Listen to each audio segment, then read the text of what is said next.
scrutiny of the alleged references to Muhammad in the Bible as a prophet, they absolutely have no relation to the Prophet of Muhammad, nor prophesy his coming. Muhammad is not mentioned in the Old Testament. Muhammad is not mentioned anywhere from Genesis to Revelation. Muhammad is God's true messenger. That's a joke.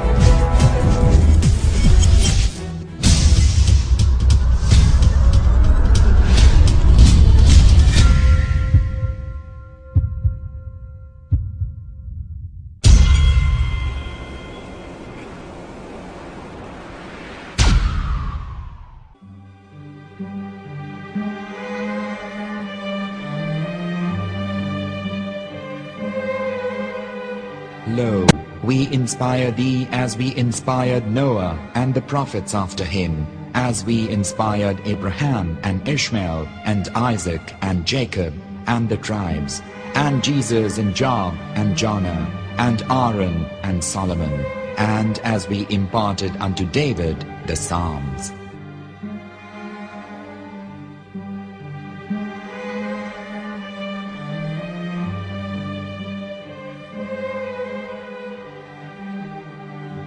The verse we've just heard is from chapter 4 of the Quran. In the verse, God is affirming to humanity that Muhammad is indeed the recipient of a divine guidance, just as Noah, Abraham, and the rest of the prophets. However, some Christians and Jews today don't believe that Muhammad was a prophet and the covenant that God made with Abraham. And since the Quran is not their book of authority, in this video I'm going to show you that the book you're holding in your hands contains the name off the seal of prophethood, the Prophet Muhammad.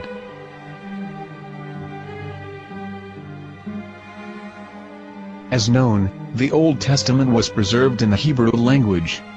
In the 5th chapter of the Shir HaShirim, which is one of the 5 Megillat or sacred scrolls that are part of the Hebrew Bible, or for short the Song of Solomon, as Christians know it today. That chapter is discussing someone. Jews will say it is discussing Solomon, while Christians will say it is discussing Jesus. Considering this is the Songs of Solomon, it would seem logical that it is discussing Solomon. The verses, describing this mystery man, have the narrator's speech conjugated in the feminine, meaning it is a woman who is describing this man. So it is possible that it is one of Solomon's wives discussing her husband Solomon. However, Christians assert that Jesus is being discussed, and that the chapter is describing a man who was not yet alive at that point. A prophecy.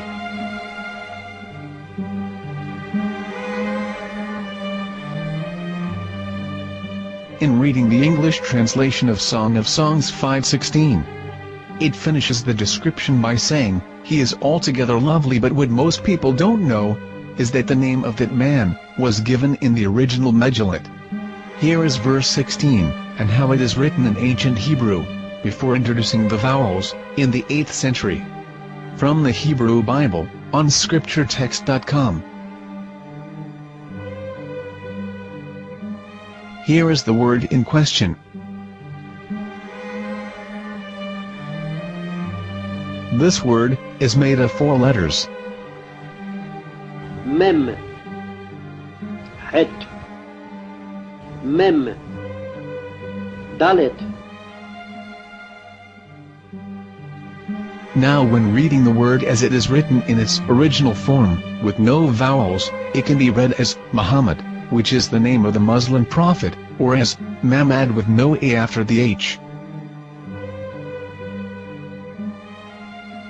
According to Ben Yehuda's Hebrew English Dictionary, it is correctly pronounced as Muhammad, not Mamad.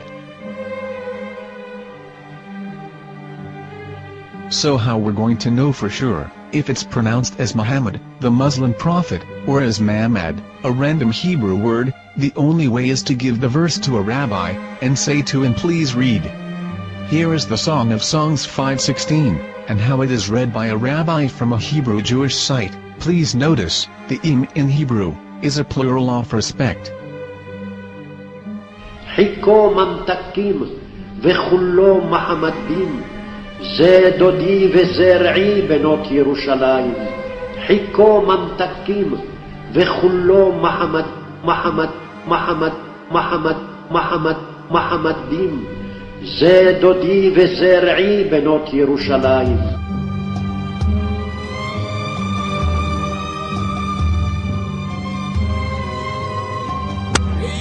Coming out from the darkness, there are no other gods but God, and Muhammad is his messenger.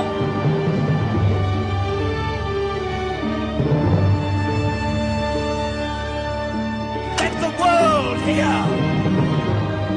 חיכו ממתקים וכולו מחמדים, זה דודי וזה רעי בנות ירושלים.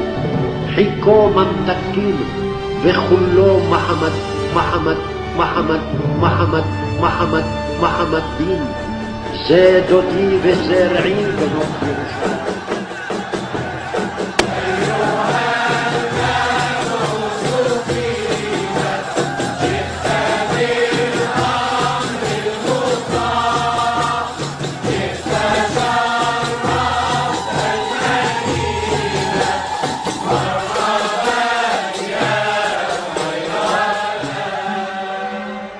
Here is the famous SDL translation tool, which includes a professional human translation, as well as an online translation.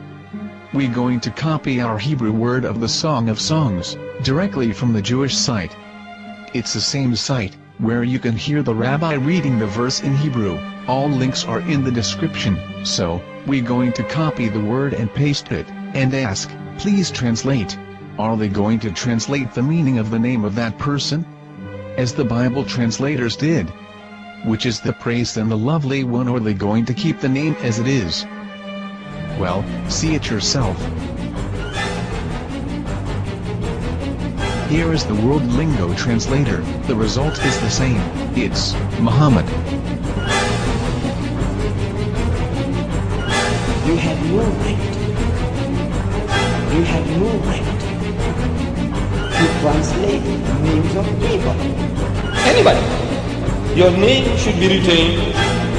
Mr. Black is Mr. Black, though he's white. You have no right to translate names of people. But they have been doing that. Muhammad ibn, they translated as altogether lovely. But the word Muhammad is there in the Hebrew language.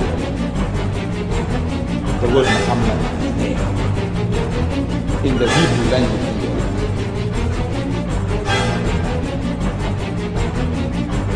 I will tell you a story from my own personal experience.